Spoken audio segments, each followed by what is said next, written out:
Tendance, mon ami, chaque soir en ouverture de Smart Bourse, les infos clés du jour sur les marchés avec Pauline Gratel. Bonsoir Pauline. Bonsoir. Et c'est donc une situation un peu bloquée. Un cessez-le-feu qui est prolongé en Iran de manière indéfinie pour l'instant et une situation qui est figée.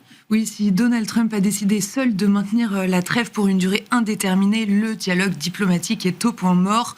La réunion prévue aujourd'hui n'aura pas lieu, l'Iran exigeant la fin du blocus américain comme condition de sa participation. Cette paralysie combinée à la fermeture continue du détroit d'Ormuz pousse les prix du brut à la hausse d'environ 2%. Le baril de Brent renoue avec les $100 et le WTI retrouve le seuil de $90. Quels sont les équilibres observés sur d'autres grands marchés, par exemple les marchés obligataires, Pauline? Le rendement américain à 10 ans reste globalement stable et évolue aujourd'hui entre 4,25 et 4,30% en Europe. Le rendement allemand, de même échéance, évolue encore aujourd'hui autour du seuil de 3%. Sur le marché des changes, le dollar est stable et l'euro-dollar se maintient autour de 1,1750 au cours de la séance. Qu'en disent les indices actions face à ce prolongement du cessez-le-feu? Aux États-Unis, les indices actions ont ouvert en hausse de près de 1%. En Asie, mis à part le Hang Seng qui a chuté de plus de 1%, les indices poursuivent leur progression. En Europe, les indices évoluent plutôt dans le rouge. Le Stoxx 600 et l'Eurostoxx 50 sont autour de l'équilibre. Le CAC 40 en France est en repli pour évoluer autour de 8200 points. En fait, ce sont plutôt les résultats d'entreprises qui rythment la séance aujourd'hui en France, avec plusieurs composantes du CAC 40 qui étaient attendues. Et donc parmi les bonnes copies, on le disait, celle de Danone avec son point d'activité du premier trimestre. Oui, l'action progresse de 3%. Le marché est rassuré malgré des ventes en repli de 2% au premier trimestre. Selon le directeur financier, cette baisse s'explique par 3 facteurs.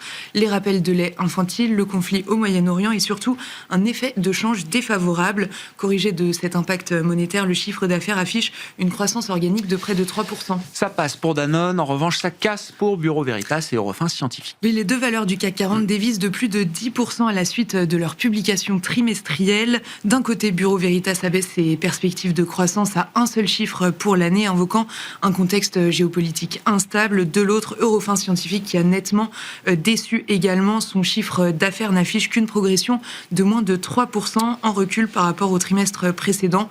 Le groupe maintient toutefois ses objectifs annuels. Le secteur des semi-conducteurs est un secteur bouillonnant s'il en est. La publication du jour en Europe, celle d'ASMI, ASM International, vient confirmer encore cette ébullition. Oui, le titre s'envole de 7% pour atteindre un sommet historique après sa publication à Amsterdam et prend ainsi la tête du Stoxx 600. Sa progression s'établit à plus de 60% depuis le début de l'année.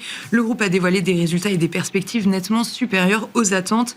Au premier trimestre, le chiffre d'affaires atteint 860 millions d'euros, dépassant largement le consensus qui tablait sur 830 millions. Parmi les résultats américains, nombreux aujourd'hui, on peut dire un mot de la publication de Boeing, Pauline. Oui, après des années de turbulences et de pertes abyssales, le redressement de Boeing semble enfin s'amorcer. Au premier trimestre, l'avionneur affiche une perte nette de seulement 7 millions de dollars, un chiffre nettement plus encourageant que les 30 millions de dollars de l'an passé.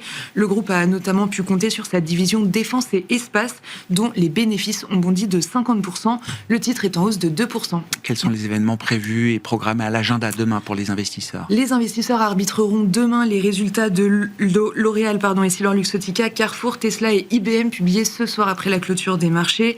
Demain, les chiffres d'affaires de Renault, Sanofi, Safran, Saint-Gobain, Orange ou encore Vinci sont attendus en France. Côté macro, les investisseurs prendront connaissance des PMI préliminaires de la zone euro et des États-Unis pour le mois d'avril. Tendance, mon ami, chaque soir en ouverture de Smart Bourse, Pauline Gratel est à nos côtés et vous apporte les infos clés du jour sur les marchés.